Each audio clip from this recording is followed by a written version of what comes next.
Salut tout le monde, on se retrouve pour une vidéo autour de la protection des comptes en ligne, donc vos comptes Facebook, Amazon, Twitter, etc. Donc ces comptes font l'objet de piratage et de hack par des cybercriminels. Le but étant de récupérer les accès à vos comptes pour différentes opérations ensuite. Donc par exemple avec votre compte Facebook on peut spammer des murs et donc gagner de l'argent comme cela, ou si on arrive à récupérer vos emails par rebond, on peut pirater d'autres comptes en ligne en faisant par exemple un appel au mot de passe perdu, ou encore on peut revendre les informations, adresse email, etc. Bref, il y a beaucoup de choses à faire et il convient d'avoir quelques bonnes attitudes afin de limiter la portée de ces piratages, et donc c'est l'objet de cette vidéo en lien comme d'habitude avec différents tutos qui sont présents sur le site. Donc on va commencer par les mots de passe. Donc généralement on vous conseille d'utiliser des mots de passe forts. Donc par exemple il y a une image du ministère de l'Intérieur avec les différents conseils à suivre pour vos mots de passe, notamment un mot de passe avec au minimum 12 caractères, avec des majuscules, minuscules, chiffres, caractères spéciaux si vous le pouvez.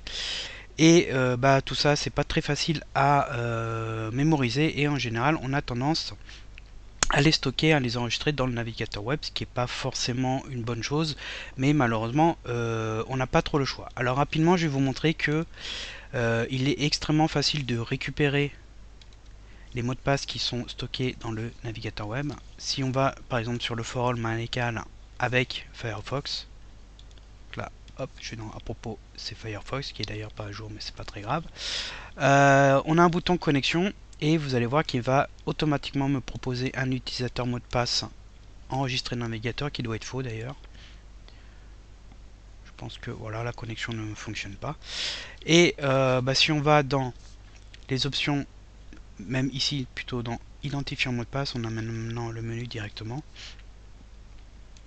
Et on a l'identifiant qui est enregistré ici, et puis si vous avez différents sites, ils sont tous là dedans, et pour Chrome c'est exactement le même mécanisme. Et il y a des petits utilitaires donc qui sont présents, par exemple celui-là. Simplement en double cliquant dessus, je vais même fermer Firefox pour vous montrer que ça n'a vraiment aucun rapport. Et voilà, on arrive à récupérer l'utilisateur mot de passe, en fait c'est le même. On a le site, bref on a exactement les mêmes informations que présente dans le navigateur. Pourquoi? Tout simplement ce qui se passe c'est que cet exécutable va aller lire le profil Firefox qui se trouve ici, donc il est dans le dossier appdata, dans le dossier utilisateur, parce que chaque utilisateur a son profil dans Windows. Il arrive à lire le mot de passe et à le récupérer. Alors pourquoi? Parce que pour pouvoir vous l'afficher, il faut que Firefox soit capable de aussi le relire. Et donc si Firefox est capable de le relire, une application externe peut exactement faire la même chose. Donc ici c'est un exécutable qui est téléchargeable, donc ça veut dire qu'un proche ou n'importe qui a accès à l'ordinateur peut récupérer vos mots de passe, même si vous êtes dans des sessions différentes. Et ça veut dire qu'aussi n'importe quel malware, donc c'est le cas des trojans stealers, donc c'est des stealers, ça veut dire steal en anglais, voler, c'est des trojans, des chevaux de Troie qui sont qui ont pour but de voler les données qui sont sur l'ordinateur, donc ça inclut adresse email, mot de passe, etc. Et ils vont pouvoir faire exactement la même chose, c'est-à-dire récupérer vos mots de passe et les envoyer à un serveur. Et le pirate, il aura qu'à ensuite utiliser ces derniers de manière manuelle ou automatique pour avoir accès à vos comptes et ensuite vous pouvoir faire ce dont il a envie. Alors sur Firefox, il y a ce qu'on appelle le mot de passe principal. Ça n'existe pas sur Chrome. Donc on va relancer Firefox. J'avais déjà fait une vidéo d'ailleurs là-dessus. Ce mot de passe principal, il va chiffrer les mots de passe qui sont stockés dans le profil. Et là, ça ne sera plus possible de les récupérer parce que pour pouvoir y avoir accès, il faut connaître ce mot de passe principal. Alors, je ne sais plus exactement où est-ce qu'on l'active. Ça doit être dans les options vie privée. Mot de passe. Et voilà, activer mot de passe principal. Donc, je vais en mettre un vite fait. Hop, donc là il me dit qu'il a enregistré un mot de passe. Je vais simplement relancer Firefox vite fait pour vous montrer que si on retourne sur le site, cette fois-ci, il me demande le mot de passe principal. Je ne vais pas le mettre et vous allez voir qu'il ne va pas mettre l'identifiant mot de passe, puisque il n'y a pas accès tant que je ne vais pas donner ce mot de passe principal, parce que maintenant le mot de passe est chiffré. Et je vais le taper, et là on voit que ça se remplit. Et du coup, si on retourne sur notre petite application, et ben là il n'a plus accès. Donc là par contre il voit le site, mais vous voyez que username et password sont vides cette fois-ci et il n'a plus accès à nos mots de passe. Donc ça permet de le protéger. Chrome n'a pas cette fonction là. Après, ce que vous pouvez faire, c'est utiliser des gestionnaires de mots de passe, c'est-à-dire des extensions qu'on installe comme LastPass, Dashlane, etc., qui stockent en fait les mots de passe en ligne. Donc elles ne sont plus sur votre ordinateur. Et donc si un malware est lancé dessus, il n'aura pas accès aux mots de passe puisqu'ils sont sur des serveurs en ligne. Il faut bien entendu que ces services soient sécurisés, hein. En général c'est le cas, enfin du moins en apparence. Du coup, là aussi il y a un mot de passe qui donne accès, enfin qui protège en ligne, hein. Ils ne sont pas stockés en clair, ils sont chiffrés. Et ça permet de limiter déjà la portée du vol des mots de passe qui sont sur vos navigateurs web et en lien avec vos comptes internet.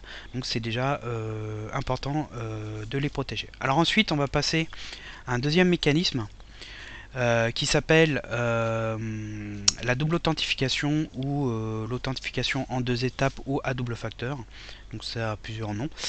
C'est un mécanisme qui vise à protéger vos comptes en ligne à travers une double authentification. Donc quand vous allez sur Facebook, Twitter, etc., on vous demande votre mot de passe, comme on a vu là avec le forum Malécal. Si un attaquant arrive à récupérer ce mot de passe, votre compte en ligne est potentiellement accessible. Et donc du coup, il y a ce mécanisme qui vise en fait à demander un code temporaire.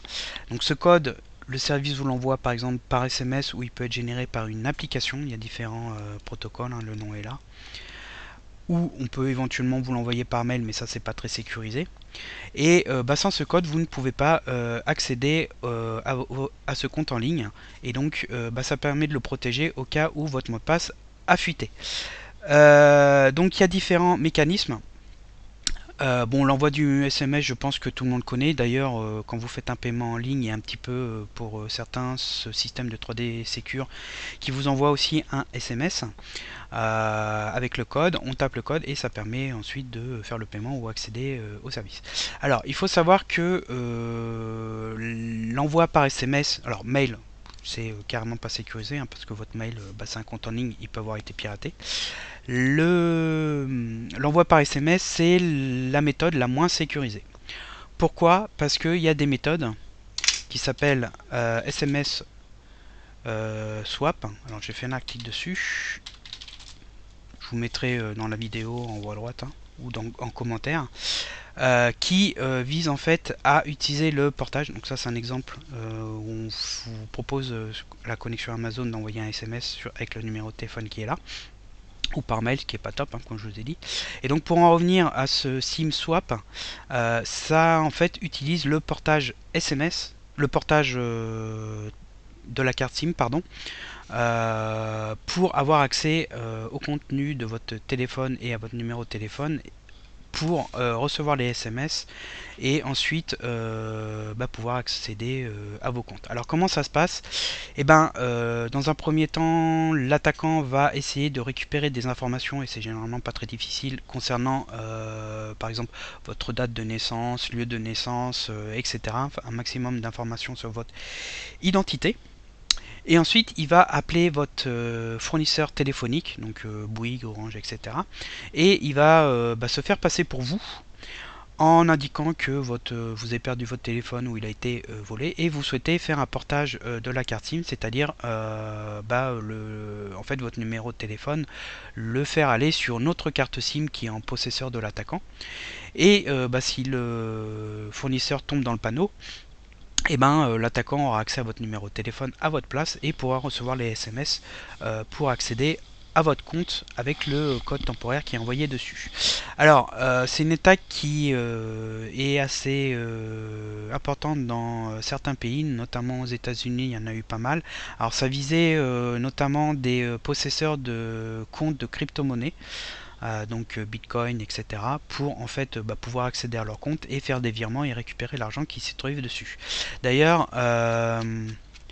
dans l'article, cette personne qui est là en a été victime, elle a, le lien est là, fait une entrée sur son blog, elle a perdu 100 000 $ en 24 heures quand même, et elle a fait un joli schéma qui explique, hein, comme je vous ai dit, hein, la personne demande un portage SIM card, et à partir de là, elle a accès à l'adresse email et à vos différents comptes qui dépendent de votre adresse email, puisqu'une fois qu'on a accès à votre adresse email, il suffit de dire que vous avez perdu votre mot de passe et ça envoie automatiquement un mail dessus, et vous avez accès avec le nouveau mot de passe que vous pouvez définir.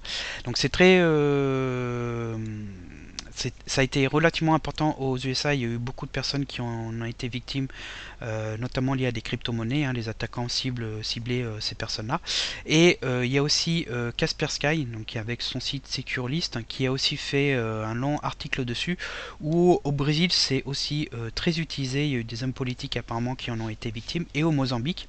Alors Mozambique c'est encore pire parce que ils utilisent carrément des faux documents, donc d'identité, etc., pour ensuite rentrer en lien avec les fournisseurs téléphoniques, et donc pour demander le portage.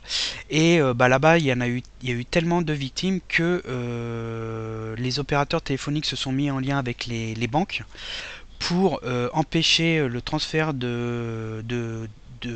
d'argent quand il y a un portage de carte SIM qui a été fait. C'est-à-dire que quand il y a un portage de carte SIM, pendant 24 à 72 heures, vous n'avez pas le droit de faire des transferts bancaires, parce que malheureusement avec le tout connecté, on peut carrément via des applications ou autres faire des transferts bancaires avec un téléphone. Donc d'où le fait que votre téléphone il est quand même aussi très important et il faut le protéger. Donc ça c'est un aspect. Tout ça pour en venir au fait que il y a d'autres méthodes d'authentification avec la double authentification. Il y a Google Authentificateur et il y a la YubiKey qui est une clé de sécurité. Alors Google Authentificateur c'est relativement simple. C'est une application que vous installez sur votre téléphone. C'est une application mobile, hein, ça se présente comme ça. Donc il y a une petite phase de configuration où vous la connectez à votre compte Google. Il faut avoir un compte Google. Et quand vous voulez activer Google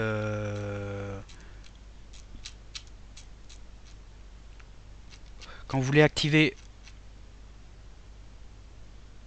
activer Google Authenticateur sur un compte, ce dernier, dans les paramètres, donc vous paramétrez, vous dites que vous voulez utiliser Google Authenticateur, et il va vous donner soit une clé de sécurité, soit un QR code que vous scannez, et ça va ajouter on a l'exemple ici, ça va ajouter en fait l'application dans votre Google Authenticateur, et il va vous générer à chaque fois un code temporaire. Au moment où vous allez vouloir vous connecter sur votre compte, vous aurez à remplir ce code temporaire. Alors moi j'ai Facebook sur cet ordinateur là, qui va normalement me demander mon mot de passe. Voilà. Donc je vais le rentrer et vous allez voir qu'il va me bloquer l'accès.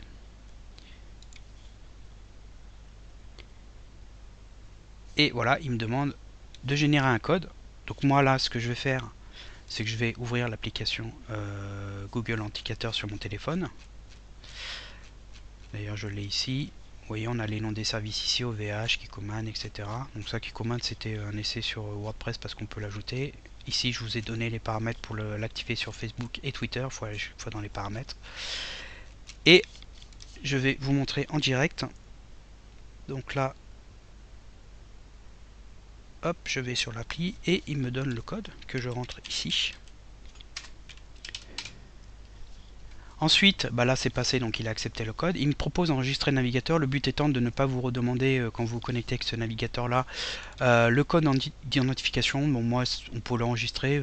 Au niveau sécurité, ça pose pas énormément de problèmes. Vous pouvez le faire, hein. Bon là je vais pas le faire parce que de toute façon j'ai tellement de filtrage que ça ne fonctionnera pas.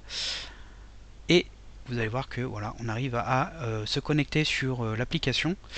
Et du coup il a accepté, et donc ça veut dire que si jamais quelqu'un arrive à récupérer mon code sans l'application qui est sur mon téléphone, il ne pourra pas se connecter à Facebook. Le portage SIM ici ne pose pas de problème, parce que même si la personne arrive à avoir votre carte SIM, il faut qu'il installe l'application sur Google Authenticator, et il faut qu'il ait accès à votre compte Google, ce qui est déjà un petit peu plus compliqué. Et plus c'est compliqué, plus vous avez de chances d'avoir moins de problèmes. Alors au niveau de l'activation, c'est dans sécurité et connexion sur Facebook. Et vous avez la partie utiliser l'authentification à 2 facteurs. Et ensuite on fait modifier et on arrive aux différents paramètres pour activer les modes de connexion. Donc ça peut être une clé de sécurité, j'en ai une, je vous montrerai. Ou l'application d'authentification qui est ici Google Authenticator. Alors sur le site il y a tout plein d'articles et il y a aussi un article complet sur Facebook et la protection. Je vous inviterai aussi à le lire pour sécuriser votre compte Facebook.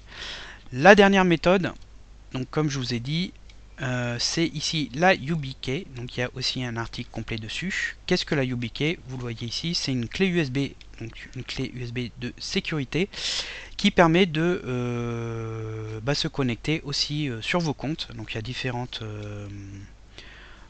types. Ici c'est la V5 en photo, ça doit être une V4 je pense, et ça doit être d'autres versions peut-être antérieures. Alors il faut que le service en ligne permette ce type de connexion.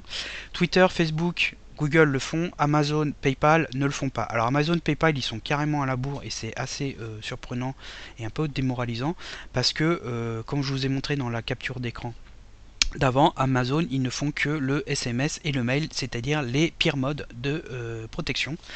Et PayPal, lui, ne fait que SMS. Donc il ne gère pas Google Authenticator ou d'autres applications de ce type. Et il ne gère pas non plus la YubiKey. Ce qui est vraiment dommage. Donc quand vous l'achetez, alors le prix c'est une cinquantaine d'euros, mais il y a d'autres modèles qui sont, je pense, à 25. Donc quand vous l'achetez, elle se présente comme ceci dans un petit package. Et quand on la branche, elle s'allume et elle se met à clignoter. Le principe étant de paramétrer le compte avec.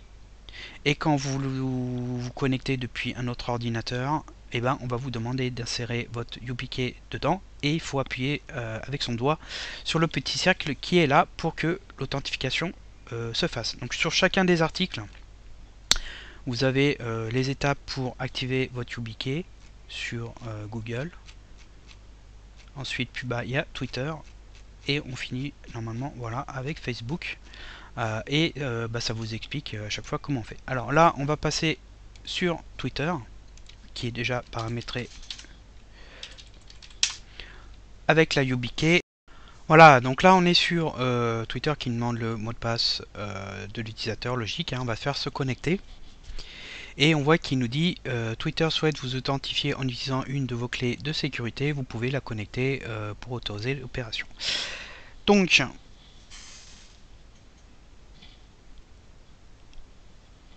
ici sur mon UC, j'ai une YubiKey qui n'est pas encore déballée, donc ça se présente comme ça. Donc, on l'avait en photo tout à l'heure, elle est dans son package. Et derrière, il y a la petite URL qui vous explique comment démarrer en haut. Et vous pouvez aussi aller sur le site, sur l'article que je vous ai montré, pour configurer vos différents comptes. Il n'y a pas de procédure particulière. Sur Windows 10, vous l'insérez, il la reconnaît, il installe le pilote.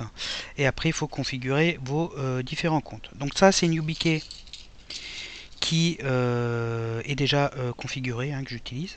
Donc on va la mettre dans le port USB. Alors, donc on met la clé USB dans le port, simplement, elle va s'allumer, elle clignote, on appuie avec le bouton et Twitter agit et l'authentification voilà, est faite. Et à partir de là, on a accès à son compte, on est bien identifié avec notre utilisateur. Et c'est pas plus compliqué que ça, et donc c'est quand même très utile parce que ça vous permet de sécuriser votre compte avec un moyen qui n'est pas vraiment numérique, puisque c'est un objet. Et pour pouvoir ouvrir votre compte, l'attaquant va devoir soit récupérer votre clé USB, soit pouvoir en faire une copie. Et pour faire une copie, il faut quand même pouvoir y accéder, ce qui complique énormément les choses, et ça permet donc de mieux sécuriser vos comptes que un SMS et son téléphone, comme je vous ai expliqué auparavant. Donc voilà, je pense que la vidéo approche de sa fin. On va terminer par un petit laïus de sécurité. Comme vous avez pu le voir en début de vidéo, c'est vraiment très facile de récupérer les mots de passe, donc on peut limiter les accès au compte. De manière générale, les piratages, ça arrive quand vous faites n'importe quoi sur votre ordinateur, que j'entends par n'importe quoi, c'est ceux qui téléchargent des cracks, etc. Parce que plus vous téléchargez d'exécutables et de fichiers provenant de sources non sûres, plus vous avez de chances d'infecter votre ordinateur et vous retrouver avec des malwares. Moi, ça fait pas mal de temps, plusieurs années que je désinfecte sur les forums.